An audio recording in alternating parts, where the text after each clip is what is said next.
Rachel Reeves makes a claim that we will all be £1,000 a year better off. And within 24 hours, it's unravelled, it's disappeared and it's gone, and we're actually going to be worse off.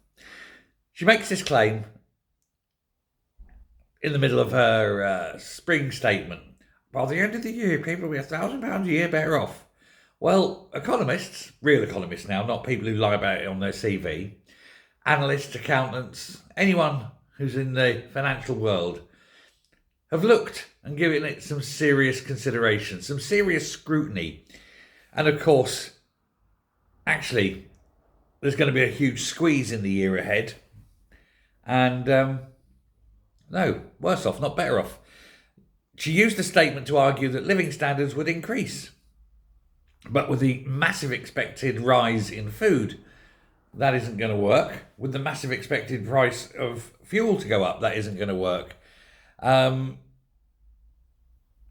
It's not a case of Britain's being better off under Reeves, but being worse off. According to the analysis, working age households may see a, quote, temporary improvement at the very early part of this year, around £300 a year better off. But because of what's coming, by the end of the year, they will be around £800 a year worse off. So much for the £1,000 a year better off. Because this was all forecast and worked out on the numbers and crunched all before what's going on in the Middle East. Yeah. When your energy bills are likely to rise £500 a year alone, and of course, the rise in oil will have a rise in everything else with delivery charges and things. It's just not feasible. And of course, with Britain struggling as it is, other things are going to happen. There'll be more borrowing. There'll be lower income from tax, for example. She'll get less tax shield, more welfare, and so forth. The woman is living in cloud cuckoo land. She's squeezing every last drop of tax out of the system. And so the money isn't there in the system to make the economy work.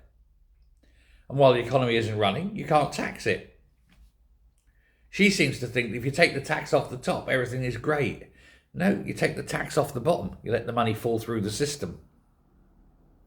Mel Stride, Shadow Chancellor, he got up and said that living standards were growing faster before Labour took office, and they've stalled and are actually going backwards since. These figures have been confirmed by the OBR. And Labour policy is going to strangle the British economy in such a way that it may never recover. But with all these different costs going in, and we've got the Employment Act to come yet, remember, that's going to be even worse. Britain is just grinding down to a halt. It's like an unlubricated engine. Yes, it'll run for a while, and then all of a sudden, boom, and it's stuck. Let me know your thoughts. Thanks very much. Bye.